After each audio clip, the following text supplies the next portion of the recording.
let's talk a little bit about, how you got into the golf space. You just mentioned that you wrote for WRX. Tell the people a little bit about how the hell you get on tour. It's kind of a long story, but I'll start with this. I was in the film business, and I have to go all the way back to like 2012, 2013. And I was in the film business, and that was my passion. I wanted to make movies, and I actually ended up making one movie during my time, which, it's a challenge to get one movie made, let alone 100 of them. And it was February of 2018. I remember the day. I was sitting on my couch. I had two young kids and my girl. They are all taking naps, and the film business goes like this financially. And the one thing, that I thought, I was like, I got to figure out something to stabilize this, because I got like 3 months of savings left. And I know how that feels. Like, this ain't going to be fun. And the one thing that I know more than most is golf equipment. So prior to that, the film guy that knows something about some golf. You gotta explain that. How did he get to golf equipment to operating a camera and pushing a red button? Well, he wasn't pushing a button. He was producing.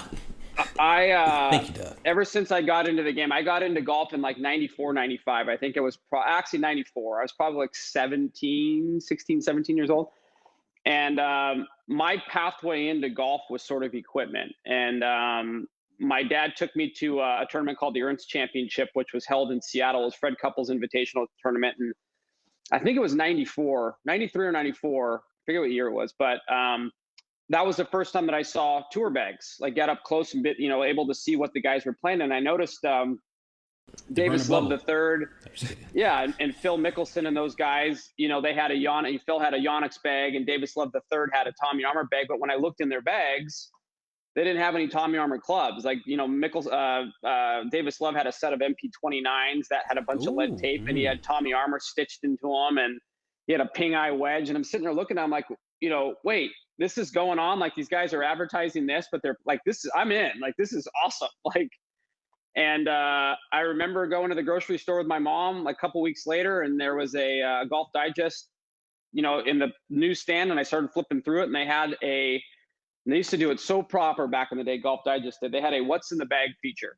It was a pullout, and it was not just like pictures. It was the specs. It was like his swing weights and the lofts and the all that. I mean, it was really detailed information. And I just every month would just ingest as much of that as I possibly could. I went to my Uncle Rob's and got all of his old Golf Digests and started flipping through all of. I just go right to the "What's in the Bag" page and just kept looking and looking and looking. And, it's kind of like a kid that's a baseball nut looking at the sports page and looking at stats. I equate it to the same thing. There's some kids that get into baseball because they love looking at stats, player stats. The "What's in the Bags" were my stats. And I used to just follow it closely. And then the internet came around, and you can go and search these obscure Japanese sites that had all these bag picks that they would take at like the some random, like the Phoenix, the Phoenix Open in Japan, the Tiger used to play in, and they have all these in-hand "What's in the Bags," and, Getty Images started coming out. So you can see, I just studied. It's just what I did. When I wasn't living my life, I was online or in a magazine, just studying what guys had. So, if you go back to maybe early 90s until probably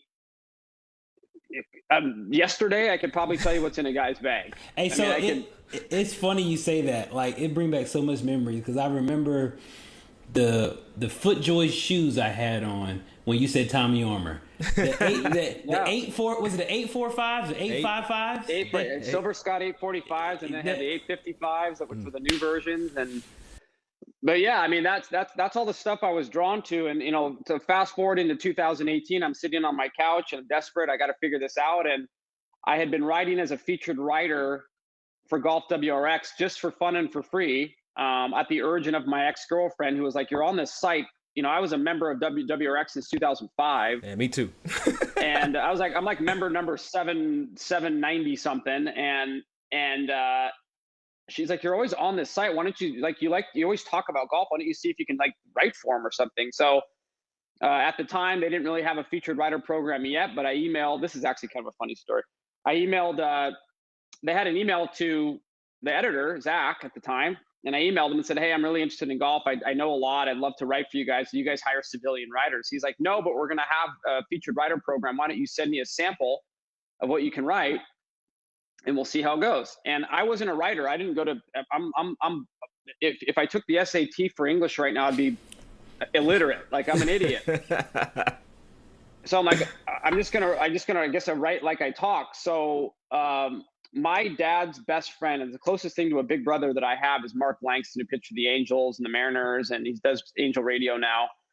And he's probably who I've played the most golf with in my life. I've played hundreds of rounds with this guy. Got you. So I called him. I'm like, hey, I got to write the story for this website. I'm going to write a story like I get to play golf with my childhood hero, and it's going to be you.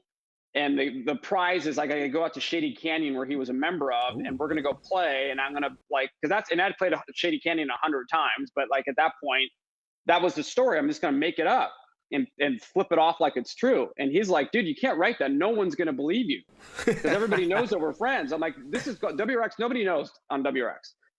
So I write this story, and I'm like, it's just a sample. It's never gonna see the light of day anyway. It's just for the editor. So I send it in, and a month goes by, 2 months goes by, and then Zach emails me. He's like, hey, we just read your spot. It's great. It's up on the site. It was on the front page, playing golf with my hero. And I'm sitting there just going, this is a complete lie, by the way. Like, I didn't tell him that, but I'm like, this whole story's a lie. It's as fibbed as it can be. So it's safe to say you started this whole content craze. I started it on a lie. So well, that's majority of us content now. Yeah. Ooh, that cuts deep, Will. That cuts deep.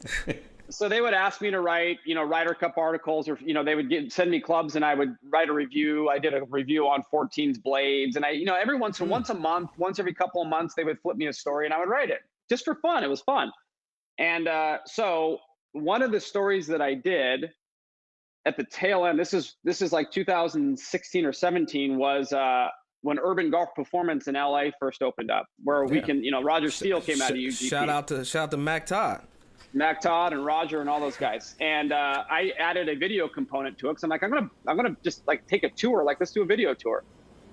So they really liked the video. The video did really well. It kind of blew UGP up a little bit in the golf equipment space. And long story longer, February of that year, of 2018, I wrote an email to the new editor, Andrew Tursky and Aaron Martin and these guys. I was like, hey, your website's junk. You need video. You need to hire me to produce your video. And I would have paid to see Tursky's face. I would have paid big money. Well, he was on board because he wanted to add it as a component to their site. So I was just the right place at the right time with the right scream, and they hired me, and the rest is kind of history. And I was only supposed to be just producing video, not on camera, not writing articles, not doing any of that. I was just literally supposed to put the video packages together and film stuff. And within 90 days, they were kind of like, oh, wow, your stuff. And they just kind of shoved me out in the forefront. And, I took the lane and ran as fast as I could. And here I am with you guys.